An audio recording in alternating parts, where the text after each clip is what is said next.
ইরানের সঙ্গে যুক্তরাষ্ট্র ইসরায়েলের যুদ্ধের জেরে বাংলাদেশেও জ্বালানি তেল সংকটের গুজব ছড়িয়ে পড়েছে সামাজিক যোগাযোগ মাধ্যম ফেসবুকে। যুদ্ধের প্রভাবে এর মধ্যেই দেশে তেল সংকট শুরু হওয়ার কথা বলছেন নেটিজেনরা। নানা যানবাহনে জ্বালানি তেল নিতে গিয়ে ফিলিং স্টেশনগুলোতেও তেল না থাকার কথা বলছেন অনেকে। যেসব পাম্পে তেল মিলছে সেসব জায়গায় জ্বালানি তেল সংগ্রহ করতে যানবাহনে দীর্ঘ সারির কথাও বলছেন তারা। তবে বৃহস্পতিবার রাজধানী ঢাকার বিভিন্ন এলাকায় একাধিক ফিলিং স্টেশন ঘুরে নেটিজেনদের দাবির সত্যতা পাওয়া যায়নি।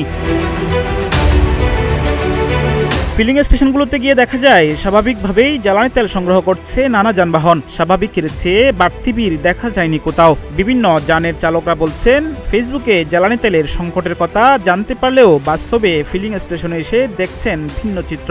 এখনো তো বাড়েনি, বেড়ে তো নাই, পারছে, বাট এরকম কোনো নিউজ তো পাচ্ছি না।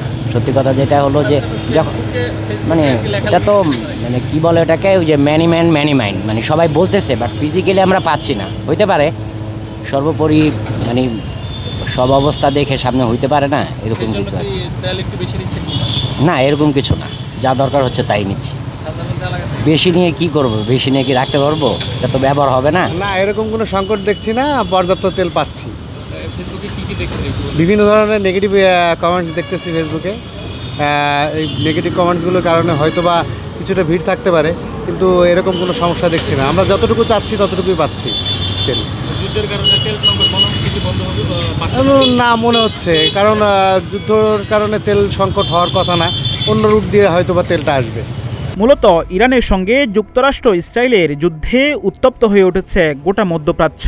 এই মধ্যপ্রাচ্য থেকেই সরবরাহ করা হয় পুরো পৃথিবীর 1/3 জ্বালানি তেল। যুদ্ধে গোটা অঞ্চলে অস্থিতিশীলতা ছাড়াও বন্ধ করে দেওয়া হয়েছে হরমুজ প্রণালী। এই সমুদ্রপথ দিয়েই বিপুল পরিমাণ জ্বালানি তেল পরিবহন করা হয় পৃথিবী জুড়ে। হরমুজ প্রণালী বন্ধ হয়ে যাওয়ায় বিশ্ববাজারে লাফিয়ে বাড়ছে জ্বালানি তেলের দাম। তবে এখন পর্যন্ত দেশে তেলের কোনো সংকট নেই বলে জানিয়েছেন সংশ্লিষ্টরা। ফিলিং স্টেশন সংশ্লিষ্টরা বলছেন, এখন পর্যন্ত জ্বালানি তেলের পর্যাপ্ত সরবরাহ পাচ্ছেন তারা, তাই এখনোই সংকটের কথা বলা যাচ্ছে না। সব জায়গায় বলা হচ্ছে তেল সংকট হচ্ছে বা দাম বেড়ে যাচ্ছে, আসলে এটা কি বলে? না, এখন পর্যন্ত এরকম কোনো নির্দেশনা নাই, আর কোনো দাম বাড়ার কোনো কিছুই নাই এই মুহূর্তে। এখন পর্যন্ত আমাদের কানে এরকম কিছু আসে নাই যে তেলের দাম বাড়তেছে বা সংকট আসছে। তেল পাচ্ছি, যখনই যাচ্ছি পাচ্ছি, হয়তো বা প্রেশারে বেশির জন্য একটু কম পাচ্ছি, কারণ সবাই এরকম একটা কথা শুনতেছে, কারণ তেল নাই, ঠিক আছে, তেলের সংকট, যার কারণে দেখা যাচ্ছে সব পাম্পই কম বেশি তেল একটু বেশি করে আনার ট্রাই করতেছে। তো ওই জন্য হয়তো বা লাইনে একটু আগে পরে লেট হচ্ছে তেল আসতে, বাট তেলের কোনো সংকট এখন পর্যন্ত দিতে পারবে না বা এরকম কিছু শুনিনি, বা দাম বাড়বে এরকম কিছু শুনিনি। এখন পর্যন্ত তো ভুয়াই মনে হচ্ছে, কারণ আমাদের তো সরকার যা বললো, এখন পর্যন্ত প্রায় 1 মাসের বা 1 মাসের কাছাকাছি তেলের স্টক এখনও বাংলাদেশে আছে। যদি এটা থাকে তাহলে তো এখনই সংকট পড়ার কোনো কারণ দেখতেছি না।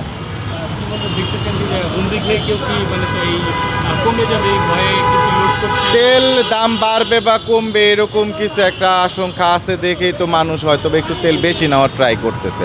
সবার ভিতরে একটু প্রবণতা বেশি দেখছি যে তেল একটু বেশি করে নিয়ে রাখা যায় নাকি, কিন্তু আমি মনে করি এটা দরকার নেই। কারণ এখন হঠাৎ তেল বেশি করে নিয়ে রাখলে পরে দেখা যাবে যে তেলের সংকটটা আর কি যদি নাও থাকে, তা ওই বেশি নিয়ে নেওয়ার কারণে সংকট পড়ে যাবে। যদি তেল বেশি থেকেও থাকে, ওই যে পর্যাপ্ত পরিমাণ, যেহেতু আনতে সময় লাগে একটা তেল তো আপনি বললেই যে 2 মিনিটের রাস্তা আপনাকে এনে দিয়ে দিবে, আপনি তেল লোড করে নিতে পারতেছেন তা না। গাড়ি থেকে আনলোড হওয়া সব কিছু মিলে একটা সময় লাগে, গাড়ি ডিপো থেকে পাম্প পর্যন্ত আসা। তো ওই জন্য যে আপনি বেশি করে তেল নিয়ে রাখেন, এমনি কৃত্রিম একটা সংকট তৈরি হয়ে যাওয়ার সম্ভাবনা থাকে। তাই আমার মতে যারা যতটুকু না অতটুকু নেই, কারণ এখনও তো সংকটময় সময় আসে নাই। এমনও তো হতে পারে যে যুদ্ধ থেমে যেতে পারে, 1 সপ্তাহের মধ্যে সব কিছু স্বাভাবিক হয়ে যেতে পারে, তখন এই বেশি তেল নিয়ে রাখাটার কোনো মানে হয় না। কি দেখছেন, সংকট দেখছেন কিনা, বা তারা বলছে তেল নেই, দাম বাড়তি, না, এখনও আমরা তেলের কোনো সংকট পাই নাই, আর এখনও দাম বাড়ে নাই, তা আগের দামেই আছে। আর আমরা এখনও যেভাবে তেল আনতাছি টিপু থেকে, ওইভাবেই আমরা এখনও ওখান থেকে তেল পাইতাছি, কিন্তু আমাদের এখানে কোনো সংকট নাই, আর তেলের দামও কোনো বাড়ে না। এটা এখন সরকার বুঝবে যে বাড়ে কিনা, কি হয় না হয়, দেশের পরিস্থিতি বুঝে। কিন্তু যে জাহাজ একটা বন্ধ হয়ে যাচ্ছে, এটা হইতেছে, যদি এখন এটা তো আমরা কিছু বলতে পারবো না।